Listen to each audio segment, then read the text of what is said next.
Saudara, lantas apa yang harus dibenahi usai Indonesia dipastikan gagal melaju ke Piala Dunia 2026? Apakah taktik yang diterapkan dalam pertandingan selama babak kualifikasi sudah efektif? Selengkapnya kita akan bahas bersama analis sepak bola Gita Suwondo dan podcaster Box to Box Football Rossi Finza. Selamat pagi Mas Gita, selamat pagi Mas Rossi. Selamat Apa pagi, kabar? Erit. Selamat Baik, pagi baik. Edwin, baik. Luar biasa.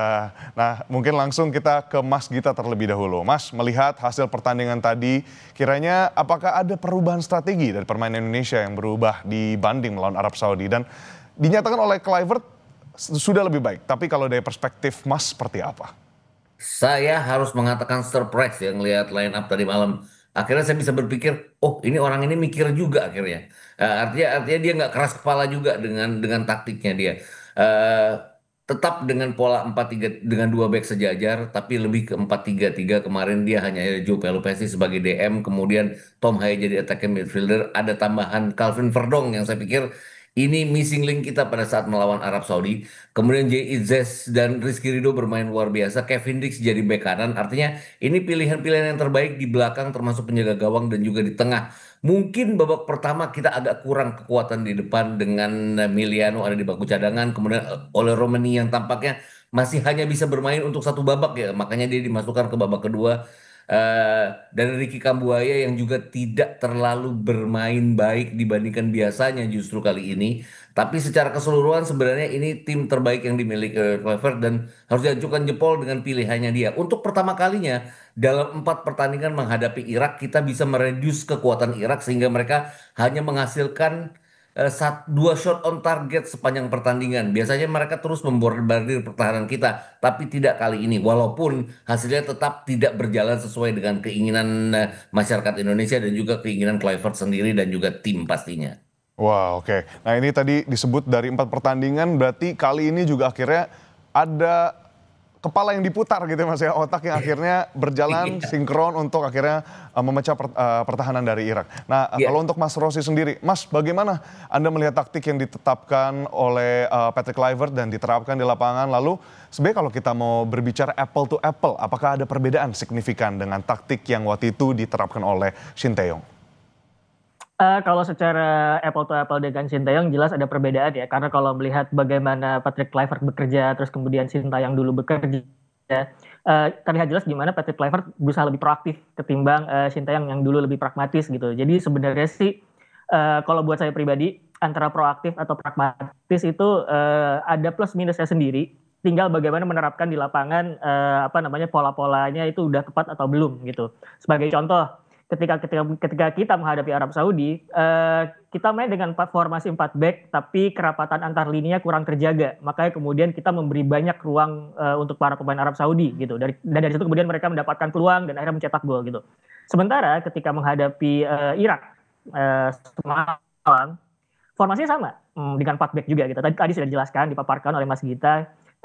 Tapi yang membedakan di pertandingan melawan Irak itu saya melihat bagaimana coach Patrick Kluivert bisa membuat gap antar lini yang tadinya ada pada pertandingan melawan Arab Saudi itu menjadi hilang, menjadi nihil sama sekali. Dan itu yang sebenarnya bikin kita bagus sekali tampil di babak pertama.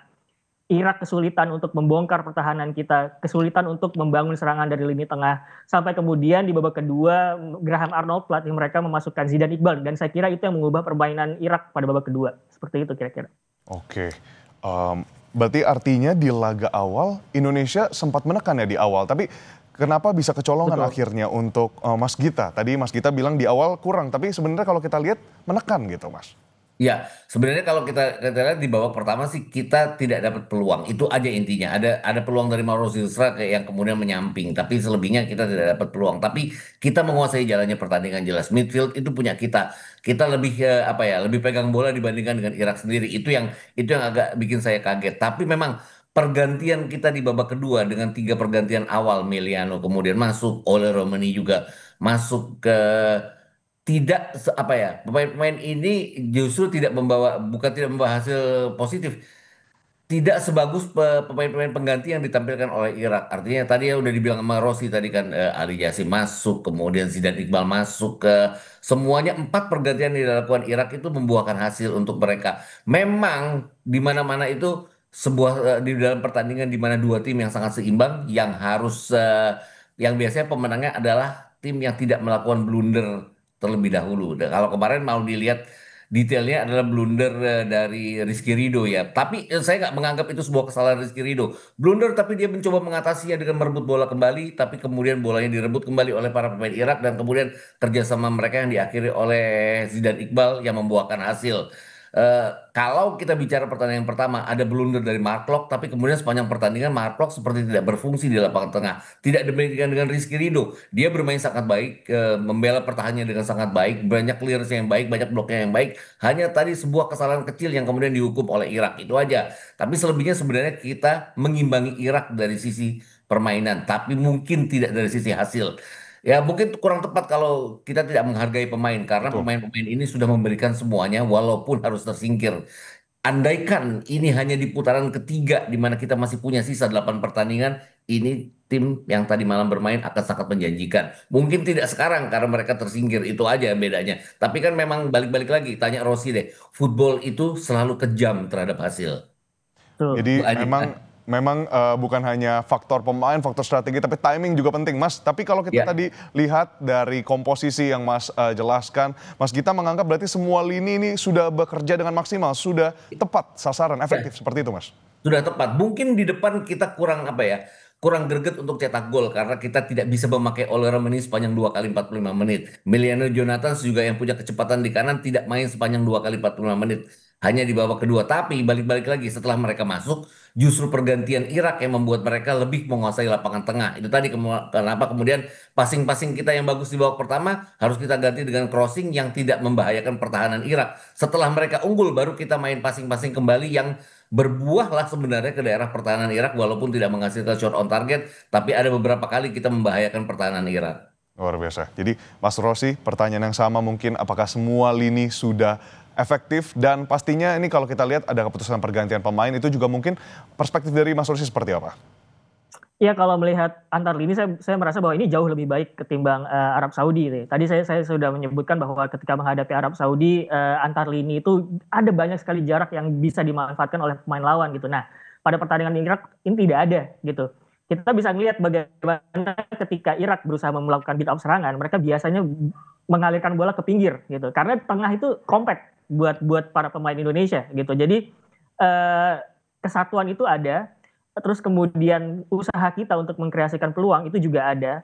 Cuman yang kurang menurut saya mungkin perkara efektivitas aja kali ya. Beberapa kali juga saya melihat peluang salah satunya yang disepakannya di Eleanor Raiders itu juga gagal. Padahal itu posisi dia ada tepat di depan gawang gitu. Jadi menurut saya itu efektivitas aja, perkara efektivitas, perkara eksekusi. Dan mungkin kalau misalkan bisa evaluasi, saya pikir kita juga harus bisa punya combination of play di sekitar kotak penalti lawan. Karena kalau melihat banyak sekali para pemain yang berdiri tapi kurang combination of play itu agak kurang rasanya ya. Makanya kemudian kita tadi lebih banyak crossing, lebih banyak umpan direct ke depan. Jadi saya pikir kalau evaluasi itu saja kalau menurut saya. Oke, Mas Gita, mungkin mirip-mirip nih dengan Mas Rossi. Pertanyaannya adalah terkait dengan evaluasi. Kiranya dari sisi kepelatihan, Patrick Kluivert bagaimana Mas ke depannya yang harus dipertahankan atau mungkin dievaluasi dan ditingkatkan. Lalu juga apakah harus dilakukan agar talenta lokal ini dapat bersaing dengan pemain diaspora?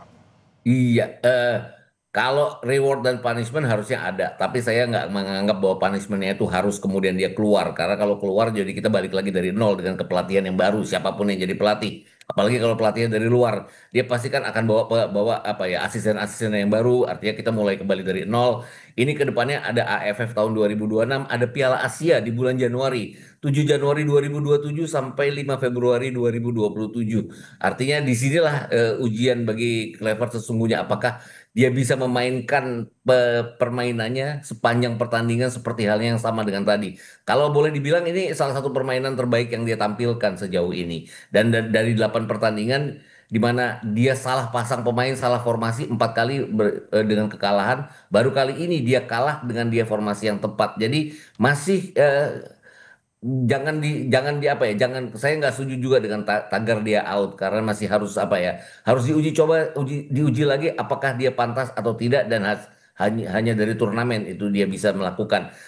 Tapi AFF tahun 2026 dia tidak akan bisa memakai para pemain diaspora karena tidak akan diizinkan oleh klub. Itu yang membuat saya pikir kalau dia diperpanjang atau dipertahankan, dia harus sering ada di turnamen-turnamen Super League, BRI Super League di liga domestik kita untuk memantau para pemain. Jadi terutama di lini depan ya, karena sejauh ini kan kita punya Bagaskara dari Dewa United, punya striker-striker yang bisa terlihat lah dengan dia banyak memantau, bisa mempoles pemain-pemain ini. Ramadan Sananto tadi dimasukkan karena situasinya adalah kita harus mencatat kemenangan, dia menggantikan Joe Pelupesi. Ada banyak Ramadan dan Ramadan Sananta yang lain yang ada di liga kita yang bisa diperhatikan oleh Clever dan timnya untuk kemudian mencoba dimainkan di tim nasional. Karena FIFA Match di bulan November nanti akan ada 2 pertandingan, pilihan pertandingan dari federasi yang juga harus bagus. Jangan sampai kita hanya menghadapi pertandingan-pertandingan dengan lawan yang lemah, seolah-olah kita menang, tapi sebenarnya tidak ada hasilnya. Seperti halnya pada saat kita mengalahkan China Taipei di bulan September lalu. Oke, jadi otak, tubuh semua harus sinkron. Nah, kalau untuk Mas Rossi tadi melihat ada beberapa pertandingan ke depannya, salah satunya Piala Asia yang kita nanti-nantikan, apakah ini jadi ajang untuk Patrick Kluivert akhirnya membuktikan kalau evaluasi ini nyata, dan terkait dengan line up seperti apa, Mas? Line up untuk Piala Asia maksudnya? Betul. Apakah harus ada yang Iya. ini kulik-kulik lagi, digodok lagi? Kalau menurut saya line up yang ada di timnas sekarang sudah cukup bagus ya. Kita lihat juga Patrick Kluivert juga berani untuk melakukan bongkar pasang. Ada yang dilepas tidak masuk skuad, ada juga pemain baru masuk skuad gitu. Dan sejauh ini sih ada beberapa pemain yang saya catat bahkan dari sebelum lawan Arab Saudi, dari 2 pertandingan friendly sebelumnya, termasuk Adrian Wibowo. Itu juga pada bagus mainnya gitu. Dan saya pikir sejauh ini bagaimana staf pelatih timnas Indonesia melihat kebutuhan timnas, pemain yang cocok masuk atau enggak, sejauh ini sudah cukup oke gitu sebetulnya. Jadi tinggal bagaimana meramu permainan di atas lapangan aja sebetulnya. Kalau kita bicara soal permainan di atas lapangan, kita bisa melihat juga bahwa sebenarnya tidak sepenuhnya buruk. Oke lah kita jelek lawan Arab Saudi, oke lah kita sempat dibantai oleh Australia, cuman ada juga di mana permainan kita oke, tepat, termasuk juga pertandingan melawan Irak semalam. Jadi mungkin kita bisa membangun sesuatu dari apa yang sudah kita lihat dari yang bagus itu gitu. Jadi saya pikir kalau Patrick Kluivert ingin bermain proaktif, oke, blueprintnya yang mana? Blueprint lawan Irak, oke, nggak apa-apa, itu sudah bagus gitu. Tinggal apa yang perlu diperbaiki, dilihat dari situ. Oh ternyata kalau misalkan kita ketemu gelandang yang cukup gesit, cukup liat seperti Zidane Iqbal, kita masih kerepotan. Oke, nanti kita cari taktiknya seperti apa. Oh, kemudian kalau misalnya kita nggak punya Ole Romeni, bagaimana solusinya gitu? Apakah kita butuh pemain yang lebih direct atau lebih cair di lini depan? Bagaimana combination of play kita di sekitar kotak penalti lawan atau semacamnya gitu? Jadi banyak hal yang bisa dibangun dari apa yang kita lihat, dari melihat gelas setengah penuh gitu ya. Dan itu masih banyak waktu untuk sampai Piala Asia tahun depan, dan kita harapannya tentu saja evaluasi bukan cuma sekedar apakah pelatih dipecat atau tidak gitu ya, karena kalau urusannya pecat pelatih, tentu saja pertanyaan berikutnya adalah apakah pelatih penggantinya lebih baik dari pelatih yang sekarang, karena percuma gitu kalau sama aja gitu, nanti takutnya kita juga jalan di tempat gitu loh. Jadi saya pikir pertanyaan untuk memecat pelatih itu selalu lebih kompleks ketimbang reaksi-reaksi sementara sebetulnya ya, kalau dipikirkan baik-baik gitu. Oke, Mas Rossi, apakah ini berarti tandanya Patrick Kluivert harus lebih banyak spending time gitu ya, meluangkan waktu bersama para pemain gitu, dan kira-kira apa yang harus dilakukan Patrick Kluivert supaya tadi tuh evaluasinya nyata bisa dilihat dari pertandingan-pertandingan sebelumnya? Pastinya. Saya melihat kalau kebiasaan banyak pelatih tim nasional ya, katakanlah Thomas Tuchel di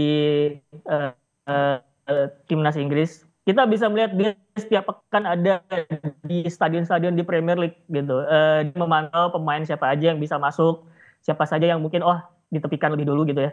Dan saya berharap Patrick Kluivert juga seperti itu gitu di Liga Indonesia. Tadi sudah dipaparkan juga oleh Mas Gita gitu. Bagaimana supaya mungkin kita bisa melihat sananta-sananta yang lain gitu, atau mungkin Patrick Kluivert juga lebih paham bagaimana menempatkan posisi atau role pemain di posisi yang tepat.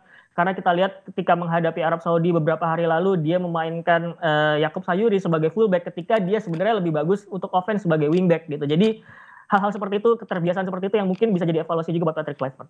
Oke, kembali ke Mas Gita, Mas. Berarti Mas Gita dan Mas Rossi di sini dua-duanya setuju, tidak boleh short judgment, tidak boleh terlalu temperamental keputusannya. Tapi kira-kira apa yang harus dilakukan, Mas, oleh Patrick Kluivert dan kawan-kawan? Iya itu tadi memantau semua talenta yang ada di liga domestik. Kenapa liga domestik? Karena itu sumber yang paling luas. Oke, kita punya pemain-pemain di Eropa, tapi kan pemain-pemain di Eropanya itu aja gitu loh. Jadi ya sudah terpantau. Kalaupun kita ingin menambah pemain, kita harus naturalisasi dulu. Kalaupun ingin memantau pemain di sana siapa yang oke, ya harus dilihat kemudian mencoba dinaturalisasi. Kan lebih repot. Kenapa nggak mencoba dengan liga domestik dulu? Karena kedepannya ini kan kita masih punya dua pertandingan FIFA Match di November, dua pertandingan di bulan Maret, kemudian dua pertandingan di Juni, ada kemungkinan empat pertandingan di September dan dua pertandingan di November tahun depan untuk mengarah ke AFF dan juga Piala Asia. Jadi masih banyak pertandingan-pertandingan itu tadi.